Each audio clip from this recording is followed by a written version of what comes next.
More fun from the year 2013.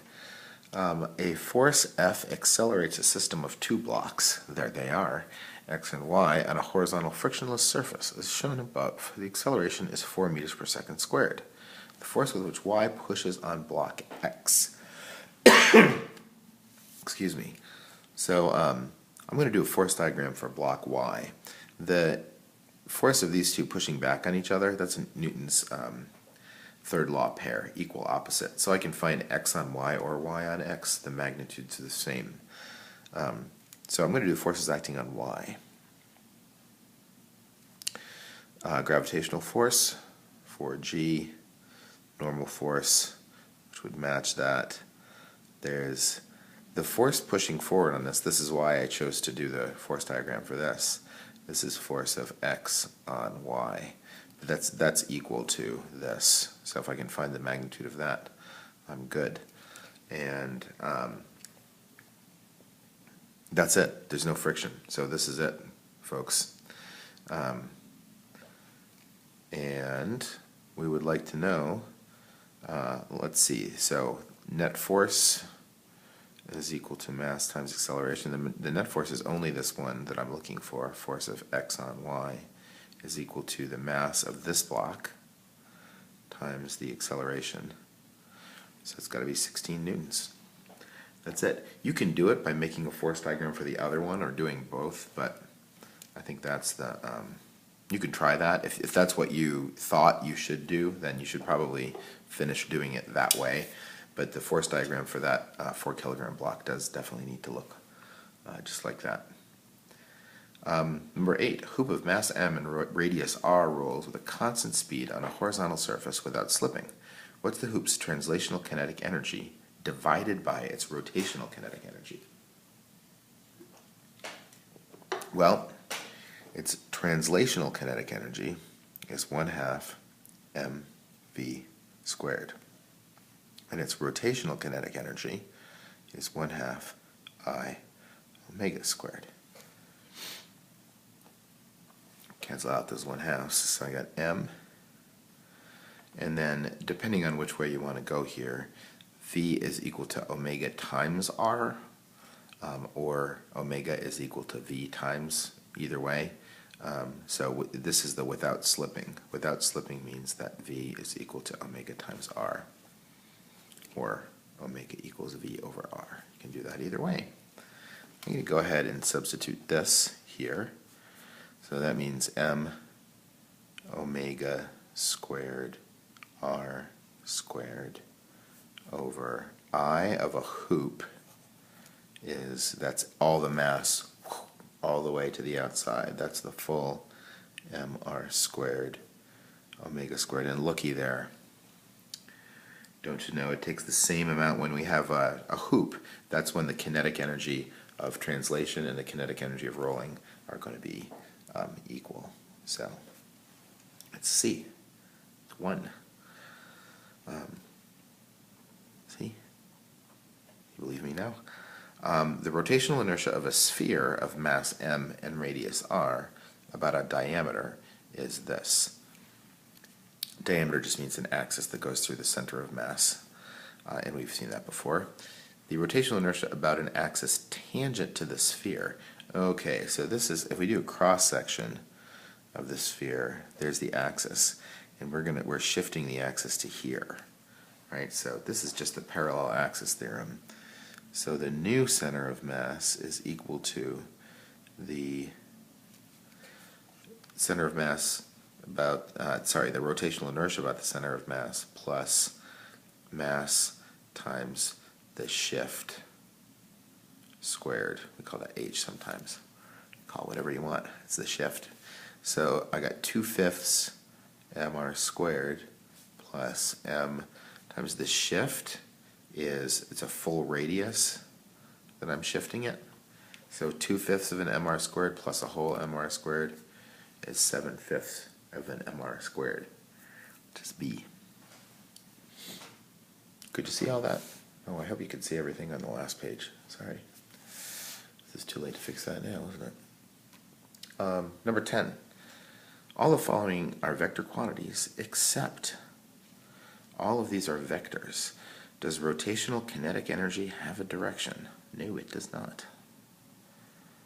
I'm just choosing that one. But torque, does torque have a direction? Yeah, it does. Remember, there's the whole right-hand rule. Angular momentum, same deal. Right-hand rule. Angular velocity, centripetal acceleration. So they're throwing you a curve. Come on, that's funny. Because these don't have obvious direction. It's that right-hand rule kind of direction. But energy does not ever have a direction of any type. That's any type of energy. 11. Toy raft shown here in the top view is sliding due east on frictionless ice at a constant speed. When a fan blows on its sail, producing a constant acceleration directed to the north. Which of the following could indicate the path of the raft while the fan is blowing? Well, it's this. So why is it that? If there's a constant acceleration on it this way, this is kind of like an upside down gravity thing going on here. This fan force doesn't play in the horizontal direction. So this thing keeps just moving along at a constant velocity in this direction while having a constant acceleration in this direction. So it's just as if, like if we turn this whole thing upside down, it's the same as if something was rolling along and then it like fell off a table, right? Because you have this acceleration only in this direction. Exactly the same thing as that. Constant motion in the horizontal direction, constant acceleration in the vertical direction. Let's see if we can try to get this page in too in this video. Number 12, the velocity v in meters per second of an object moving in a straight line is given as a function of time. The total distance the object travels between time 1 and time 2 is, well, this seems too easy. I feel like we already did this problem here. So the total distance the object travels, we do have to watch out for zeros of this. So let's just see if it has any turnaround points. Factoring out a 4t, a t squared. I can't factor out a 4t. I can factor out a 2t. I have 2t squared plus 1. So that doesn't have any real zeros. So I guess it's just going in the same direction. They really just want us to do an integral like this again? I guess so. Oh. So let's see, antiderivative of 4t cubed is 2 to the 4th plus t squared. They like to give you these really simple integrals because they want to see if you know how to do physics more than they want to see if you know how to do calculus. But they are interested in both. So plugging 2 into this, we get 16 plus 4 minus 2, so that's 18. It is weird, just from like a test construction point of view, that they really did already ask this problem in number 1, right? Anyway, hope you got that one right too. 2 small spheres, each with a mass of 3 kilograms, are placed 6 meters apart. Which of the following is the order of magnitude of the gravitational attraction between them? Well, the gravitational attraction between them, right on your formula sheet, is G m1 m2 over r squared. So G, that's like 6.7 times 10 to the negative 11th, and m1 is 3, and that's 6, and they're, how far apart are they? Oh, sorry, I messed that up, didn't I? That's 3 and that's 3. And 6 meters apart. Alright, so let's see what they want us to do here. Looks like they're making these numbers nice for us. So there's 6 times 6 on the bottom here, so that cancels. So I'll have a 4 on the bottom. So 6.7 divided by 4 is like 1.5, 1 and change, like 2-ish, between 1.5 and 2, times 10 to the negative 11th. So that is the order of magnitude right there. That's all. You have your calculator now. I think this was just maybe the year before, or a couple years before the calculator was allowed, but that was easy enough without. All right. A satellite of mass m in a circular orbit with a speed v sub 0 at a distance r. What's the ratio of its escape speed from orbit to its orbital speed? Geez, if you know these things, then it's like there it is. It's right there. If you know what they are, the escape velocity is the square root of 2 gm over r, and the velocity of a circular orbit is just a gm over r. Let's see. Do I want to take you through the derivation of both of those? This comes from, if something is in circular orbit, then centripetal force is the universal gravitational force. That's mv squared over r. That's basically on your formula sheet, except you have to multiply by mass, right? And this is g little m big M over r squared. So little m's cancel out, one of the r's cancels out, and you take the square root of both sides, and you get this. So I mean, it's like falls immediately out of that. The escape speed, is actually, you get that from energy. And quick reminder how to do that. So if you start here, planet with radius r, escape speed is how much kinetic energy do you need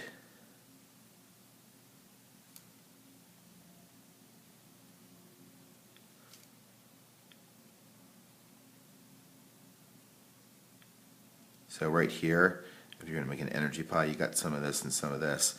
How much energy do you need to make it to infinity?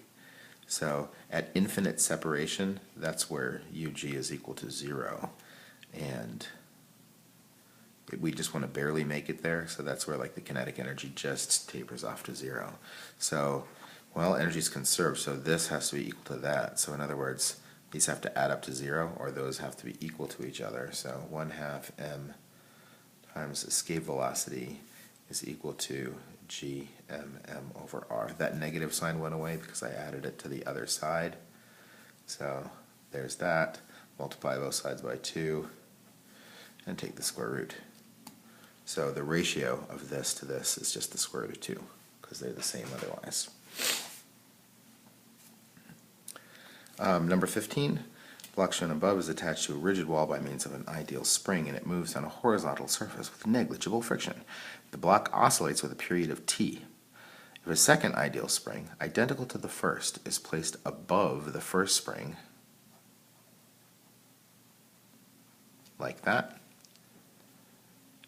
the new oscillation period of the block is. So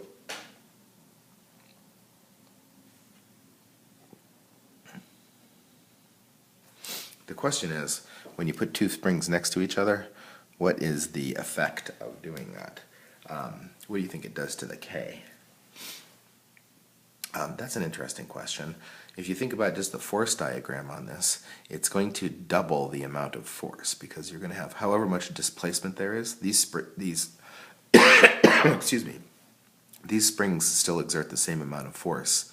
So effectively, you're doubling the amount of force, and if you double the amount of force, that's like doubling the spring constant. So it's effectively like doubling this. So if you double this, that's like introducing a square root of 2 on the bottom. Right? So it's going to be the same as it was, except you've introduced a square root of 2 on the bottom because you doubled something that's under that square root sign. While we're talking about that, what would the effect of, what if you had a spring with spring constant K and you attached another one like this? So instead of attaching them next to each other, which we would call in parallel, what if you connected them in series? What does that do? If this one has a spring constant of K and this one has a spring constant of K, what's that like now? Well, I'll tell you. It's like cutting what it was in half.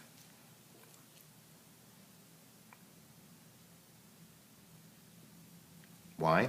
Well, if you have this block here, now if you displace that block the same amount of x, well, that only displaces this spring by x over 2 and this one by x over 2. So you only get half the amount of force that you used to. So they like these little spring questions every once in a while. You can file that away in the back of your mind. I'm sure there's lots of room back there. Once you clear the leftovers out, probably makes more room. So 16, an object on the end of a spring of force constant K moves in simple harmonic motion with amplitude A and a frequency F. Which of the following is a possible expression for the potential energy of the spring as a function of time? Well, let's see. Potential energy of the spring is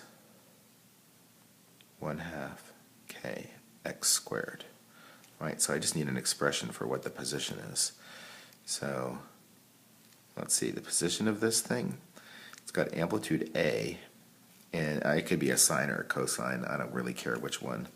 So I'm going to use cosine, but it could be, so like, it wouldn't matter which one of these, like which one could be, so it could be either sine or cosine. So position is A, cosine, and then in here we have omega t. But they didn't have an omega, they have the frequency here, right? So what's the relationship between frequency and omega? Well, remember that period is equal to 2 pi over omega, right? And period is equal to 1 over frequency, like the definition of what that is. This is all on your formula sheet. Check that out. So frequency is equal to omega over 2 pi, or in other words, sorry, it's supposed to be pi, or in other words, omega is equal to 2 pi f. So this, and actually, like once you look in here, you didn't really have much of a choice, did you? 2 pi f, 2 pi f, 2 pi, they all have the 2 pi f there.